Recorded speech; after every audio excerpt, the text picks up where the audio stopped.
Data है वो किसी न किसी संस्था से या डार्क वेब से खरीदते हैं, तो उनको ये जानकारी तो रहती नहीं है ये किसका नंबर है, उनके पास एक नाम और उसके साथ ही एक मोबाइल नंबर होता है। तो इसी प्रकार से मेरे पास एक कॉल आया था। मैं शुरुआती बातचीत में ये समझ गया था कि ये एक साइबर ठग है और क्रेडिट कार्ड का जो कस्टमर केयर बनकर मुझसे बात कर रहा था। परंतु उसकी मॉडस ऑपरेंडी को समझने के लिए, साथ ही साथ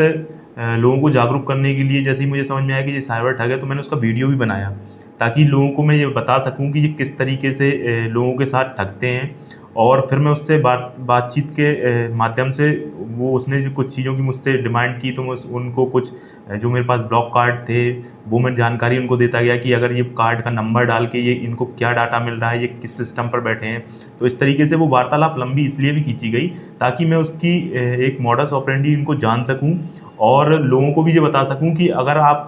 ओटीपी या सीवीवी नंबर बताने से इनकार करते हैं, तो ये आपको किस तरीके से फिर बरगलाते हैं कि नहीं आप जो ओटीपी आता है, वो आपका मैं वो वाला ओटीपी नहीं माँग रहा हूँ, ये ओटीपी देने से आपको कुछ नहीं होगा, ये तो सिर्फ़ वेरिफ़िकेशन के लिए होता है। इस तरीके से उसने जो बहुत सारी बातें की, वो आप उस सब वीडियो में उसमें देखेंगे। तो ये एक जागरूकता के पर्पज़ से, साथ ही साथ उस समय मैं उसकी लोकेशन और उसके जो इंस्ट्रूमेंट है, उनको भी ट्रेस करने की कोशिश कर रहा था। तो मैंने उसकी लोकेशन भी ट्रेस की। वो अपने आप को मुंबई से बता रहा था, लेकिन जब उसकी लोकेशन ट्रेस की गई तो जामताड़ा के विद्यानगर में बैठा हुआ था वो, और उसकी लोकेशन भी ट्रेस की गई है, उसका इंस्ट्रूमेंट आईडी भी, उसका आईपी एड्रेस भी मैंने निकाल लिया है और संबंधित लोकल पुलिस से भी मेरी बात हो गई है और हम लोग मिलकर उस पे काम कर रहे हैं इस ऑपरेशन पे, और बहुत जल्दी एक बड़े नेटवर्क का इसमें हम खुलासा करेंगे। लोगों को क्या सलाह देंगे आप?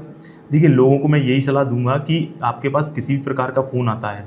बैंक एम्प्लॉयी का आता है, कस्टमर केयर का आता है, तो आप फ़ोन पर अपनी किसी प्रकार की जानकारी साझा ना करें। जैसा कि मैंने उस वीडियो में भी उस व्यक्ति से बोला कि मैं बैंक में आकर अपना जो है वो वेरिफ़िकेशन करवा लूँगा। तो उसने फिर मेरे को उस तरीके से उलझाया कि नहीं बैंक में आने की ज़रूरत नहीं है। हालाँकि मैं तो ये सारी चीज़ें समझ रहा था और मैं सिर्फ़ ये जानना चाहता था कि आगे उसका क्या कदम होगा या आगे वो भोले वाले लोगों को किस तरीके से फँसाता है, तो मैं उस तरीके से ही उससे बात कर रहा था। और जब मैंने बाद में उसको बताया, तो उसमें आप लास्ट में ये भी देखेंगे, जब मैंने उसको अपना परिचय दिया कि मैं साइबर सेल से बोल रहा हूँ, तो वो इतनी उत्सुकता में था कि उसको इस चीज़ से कोई फ़र्क ही नहीं पड़ता था कि आप कौन हैं, पुलिस है, क्या है। उसको बस ये जानना था कि आप एक बार मुझे ओटीपी दे दीजिए, फिर आप कोई भी बोल रहे हो, कहीं से ही बोल रहे हो। लेकिन उस वार्तालाप को लंबा खींचने का पर्पज़ भी यही था कि इस समय जो मेरी बैकएंड में टीम थी, वो वहाँ लोकल थाने से संपर्क कर रही थी और उनको ये सारी जानकारी जुटाकर उसकी लोकेशन, उसका जो इंस्ट्रूमेंट आईडी है, उसका आईपी एड्रेस है, ये सारी चीज़ें हमने कलेक्ट कर ली थी और उनको हम साझा कर रहे थे। इसीलिए इस वार्तालाप को रिकॉर्ड भी किया गया है और इस वार्तालाप को इतना लंबा भी खींचा गया।